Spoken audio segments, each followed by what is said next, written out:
After lining up for an entire day to get a plane ticket to visit her relatives in the western city of Mérida, Josefina García did not know if she and her octogenarian mother were going to reach their final destination on time for Christmas.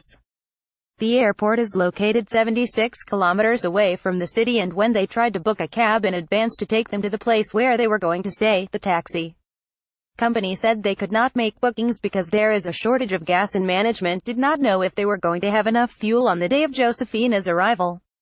Once they landed, the 61-year-old and her mother found a cab that had enough gas to take them to a certain part of the city where a cousin would pick them up.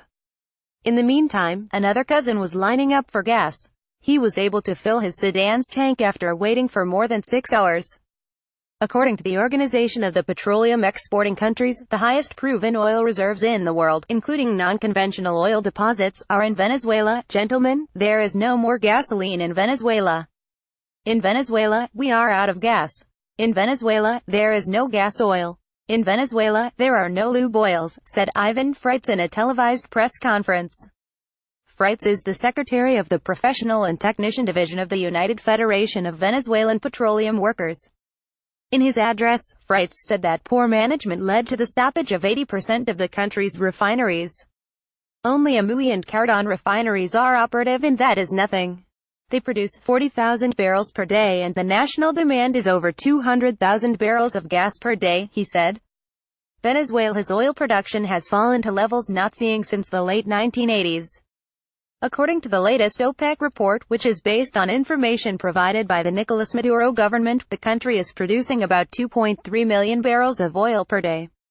In October, it experienced the steepest fall in production of 2017, as only 1.9 million barrels were extracted, 130,000 barrels less than the previous month. The oil industry, however, is still the major source of income, as it generates about 96% of the foreign exchange. Can you imagine how much it would be to bring our refineries back to operation? To recover production in the eastern coast of the Lake of Maracaibo, Ivan Freitz asked during the media brief.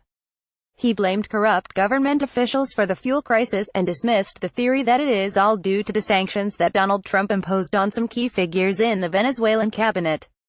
He also expressed concern about the fact that Maduro's administration pulled out of a partnership with Cuba and its Cienfuegos oil refinery, taking into account that all of Venezuela's oil products have been unloaded on the island for the past 15 years before making their way to other markets. By mining.com or top reads from oilprice.com.